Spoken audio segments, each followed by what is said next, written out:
যুক্তরাষ্ট্র থেকে আমদানি করা ডালের ওপর নীরবে ৩০% শুল্ক আরোপ করেছে ভারত। সাম্প্রতিক সময়ে কোনো আনুষ্ঠানিক ঘোষণা ছাড়াই এই শুল্ক কার্যকর করা হয়েছে বলে সংশ্লিষ্ট সূত্রের বরাতে জানা গেছে। ভারতের বাণিজ্য মন্ত্রণালয়ের অধীনে জারি করা এক নির্দেশনার মাধ্যমে মার্কিন ডালের আমদানিতে এই অতিরিক্ত শুল্ক আরোপ করা হয়। এতে যুক্তরাষ্ট্র থেকে ভারত রপ্তানিকৃত ডালের দাম উল্লেখযোগ্যভাবে বাড়বে বলে আশঙ্কা করা হচ্ছে।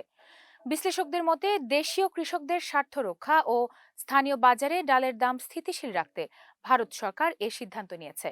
একই সঙ্গে এটি যুক্তরাষ্ট্রের সঙ্গে চলমান বাণিজ্যিক টানাপোড়েনের একটি কৌশলগত পদক্ষেপ বলেও মনে করা হচ্ছে।